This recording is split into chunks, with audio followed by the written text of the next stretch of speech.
All right, and our third value on the environment. And when we talk about the environment, we talk about the natural world and how we greatly affect that directly, and also the people around us. So we talk about for young kids are consumers. They don't know it, but they bring in a lot of money in being able to influence their parents to buy anything from food to clothes to toys. And so, with this value, we'd like to be able to create an awareness within the kids to be smarter in the choices that they make, in being able to make those decisions in the type of things that they would like to purchase. So, for example, a kid goes out and expects a new toy from Toys R Us. Maybe it's a brand new DS, which is good. It's good and great to want new things, but we'd like to be able to teach the kids the complete story of how that product came to be. So in this, we'd like to be able to introduce like a complete cycle from the beginning to the end of this product, the complete life cycle. So if you see in this picture on the left, from the beginning of extracting the raw materials to the labor that takes into being able to actually make the product and put it together, to being able to put it on the shelf, and for a young child to purchase it and then finally throw it away when they're done with it. So we have a resource here, the Story of Stuff, which is a great resource that. And here's a clip just to introduce to you again this life cycle that we're talking about to really reinforce that awareness of being smart consumers, even at such a young age. It's all about externalizing the costs. What that means is that the real costs of making stuff aren't captured in the price. In other words, we aren't paying for the stuff we buy.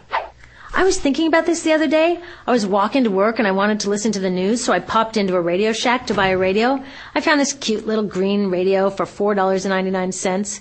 I was standing there in line to buy this thing and I was thinking, how could $4.99 possibly capture the cost of making this radio and getting it into my hands? The metal was probably mined in South Africa. The petroleum was probably drilled in Iraq. The plastics were probably produced in China, and maybe the whole thing was assembled by some 15-year-old in a maquiladora in Mexico. $4.99 wouldn't even pay the rent for the shelf space it occupied until I came along, let alone part of the staff guy's salary who helped me pick it out, or the multiple ocean cruises and truck rides pieces of this radio went on. That's how I realized I didn't pay for the radio. So who did pay?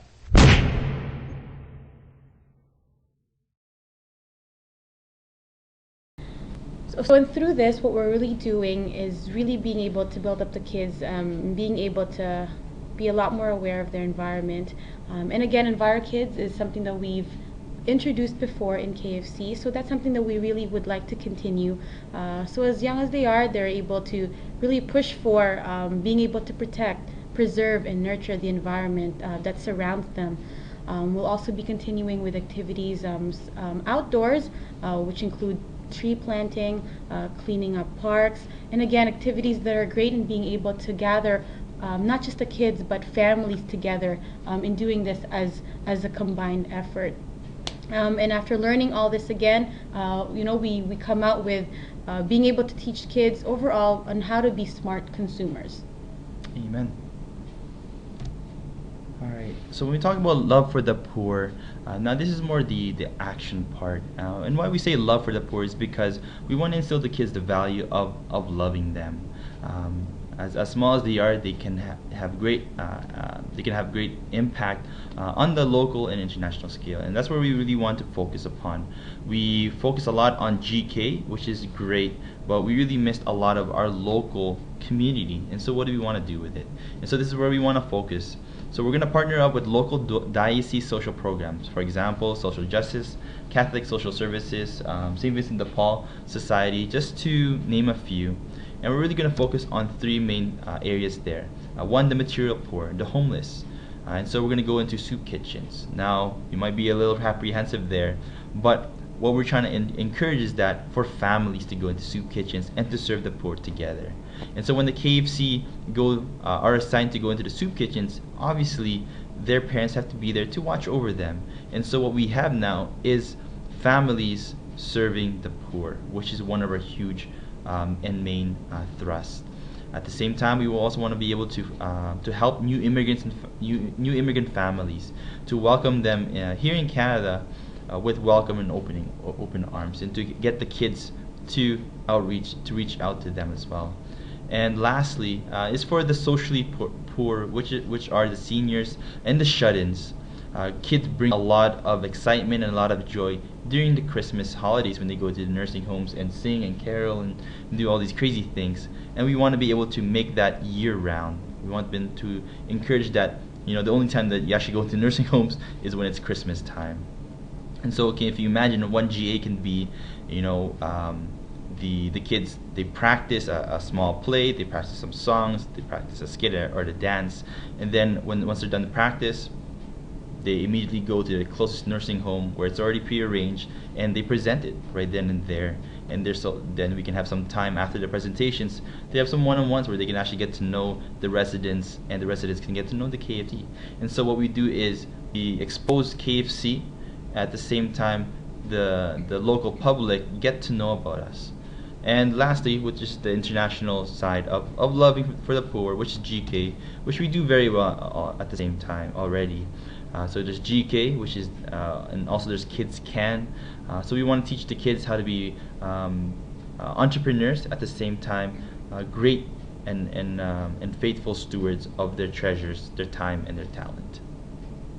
So the last value is on friendship, and with this value we talk about being able to evangelize within and outside of the Catholic Church.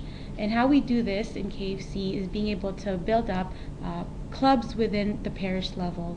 So being able to form a group of KFC members that altar serve, and as well being able to serve in other ministries within the parish, for example, helping out as ushers or lectors and greeters. And this could be done as well as KFC on their own and within their own families as well, having individual families serve together as ushers, lectors, and greeters for different masses. So we just want to note that the parish club name, that's only a term we have for KFC. What we really want to encourage here plainly is for the KFC to serve at the Mass. For example, one of the parishes that has a kids ministry in it, after the assembly, they got the kids to serve at the Mass as greeters, as welcomers. And so can you only imagine walking into your foyer at your parish and being invited and being welcomed by 40 kids, smiling, laughing, shaking your hand, and being excited for you to come into Mass. And that's what we want to do. Again, it's really not anything groundbreaking. It's something that's already been there, but we want to be able to take advantage and to really capitalize on what we have already. And another way for us to be able to foster friendship here in KFC is to formally introduce kids clubs. Again, this is something that we understand have already been happening, maybe not on an official level, but we'd like to encourage the kids to continue developing the many gifts and talents that we already know they have, talents in the form of singing or dancing or being able to act, being able to draw and write. So with these kids clubs, we want to be able to form them so that we can gather kids of the same interest and be able to encourage them to really use these gifts to glorify God, and to be able maybe even to put on a show where we can really showcase the many talents that they already possess. All right. So for example, if it was a friendship-based GA, right after the kids praise, they would all then break off into their own club. So 5 kids would go to drawing, a bunch of kids would go to writing, a bunch of kids would go to drama, a bunch of kids would go to music, a bunch of kids would go to the eating club. And so this is where they can develop their talents, they can grow together, and most importantly, they can really evangelize and invite their friends from school, their friends from parties to come to these kids clubs.